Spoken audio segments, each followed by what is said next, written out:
The Blade of Millennia by Michael McCarthy, a League of Legends story. Kayn stood confidently in the shadow of the noxtoraa, surrounded by dead soldiers, and smiled at the irony. These triumphal arches of dark stone were raised to honor the strength of Noxus, to instill fear and to demand fealty from all who passed beneath them. Now, this one was a tombstone, a monument to false strength and arrogance, and a symbol of the fallen warrior's own fear turned against them. Kayn relished fear. He counted on it. It was a weapon, and as his brothers in the Order of the Shadow had mastered their katana and their shuriken, Kayn had mastered fear. But as he felt Noxian soil beneath him for the first time in years, amid the enemy soldiers slain and soon to be forgotten, there was unease.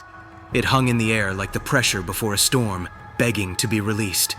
Nakuri, Kayn's fellow acolyte of the Order, reversed the grip on his blade and prepared for a more personal fight. To his credit, he almost managed to hide the tremor in his voice. What's it going to be, brother? Kayn said nothing. His hands rested empty at his sides. He knew he was in control. Even so, he felt a flickering sense of déjà vu, like something out of a dream. It came in a flash, and then was gone. A voice rose from the empty space between them, a dark and hateful voice that echoed with the pained cries of 1,000 battlefields, daring each of them to act. Who will prove worthy? A few hours earlier. Zed had summoned his greatest student. Spies of the Order had confirmed the disheartening rumors. The hated Noxians had discovered an ancient scythe of Darkin origin, as powerful as any magic in Ionia. A single eye of crimson hate stared out from the heel of the blade, tempting the strongest of men to wield it in battle. Evidently, none had proved worthy. All who touched it were quickly and painfully consumed by its malevolence, so it had been wrapped in chainmail and sackcloth, and secured by a guarded caravan bound for the immortal bastion. Shieda Kayn knew what would be asked of him. This would be his final test. He had reached the outskirts of the coastal city of Vindor before he ever considered the journey's significance. Taking the fight to the enemy in their own land was audacious, but so was Kayn. There was no other who could match his talents, none to whom Zed would entrust the fate of Ionia, and so there could be no doubt. Kayn was destined for greatness. He set his trap shortly before sunset. The approaching caravan was just visible in the distance, as wisps of dust rising into the orange sky. Ample time to dispatch the 3 guards at the noxtoraa. He moved in silence across the archway's lengthening shadow. As the first guard paced out a patrol, Kayn summoned his shadow magic and stepped into the black stone wall as if it were a passage open only to him. He could see the guards in silhouette, grasping their pikes tightly with both hands. He lunged from the edifice cloaked in shadow and snuffed the life from the second guard with his bare hands. Before the third could even react, Kayn dissolved into tendrils of pure darkness and darted across the cobbled road, reforming in front of his victim. In a flash, he wrenched the man's head around, snapping his neck with ease. The first guard heard the bodies fall, lifeless and limp, and turned toward Kayn. The assassin smiled, taking time to relish the moment.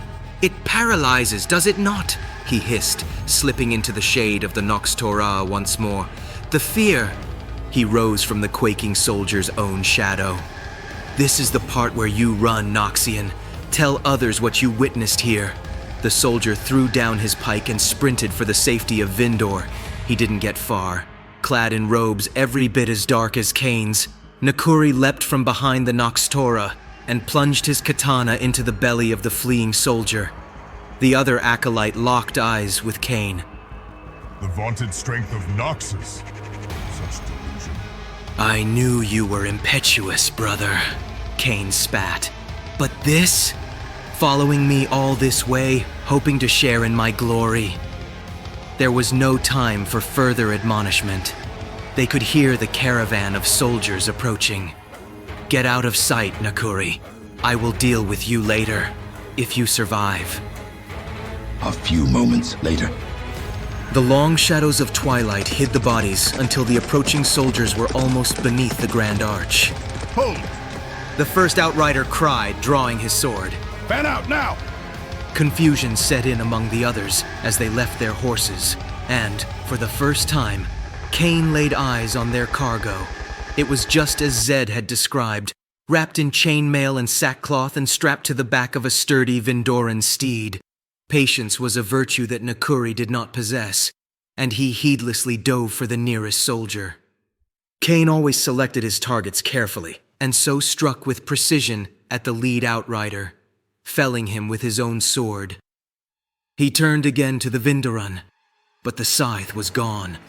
No, he had come too far to fail. Kayn! Nakuri yelled as he cut down one soldier after another. Behind you! A desperate Noxian had freed the weapon, its red eye now revealed and glowing with inhuman rage.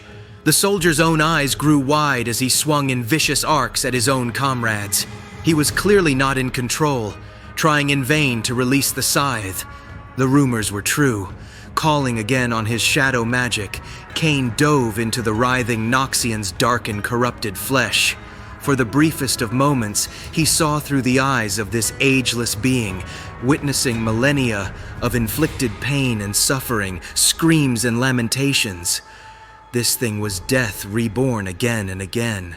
It was the purest evil, and it had to be stopped. He burst from what was left of the Noxian, the soldier's flesh having warped into scales of hardened carapace that shattered into black shards and choking dust. All that remained was the scythe, its eye now closed. Kayn reached for it as Nakuri dispatched the last of their enemies. Brother, stop! The acolyte cried, flicking blood from his katana. What are you doing? You saw what it can do! It must be destroyed!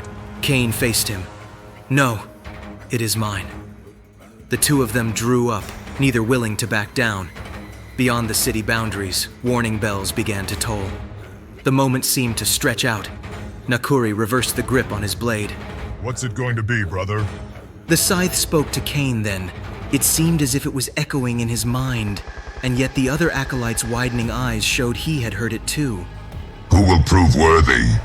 Kayn conjured fingers of darkness that snatched up the weapon, lifting it into the night and spinning it into his waiting hands.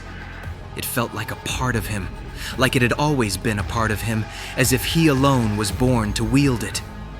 He spun it with a comfortable flourish and leveled the blade toward Nakuri's throat. Do what you must.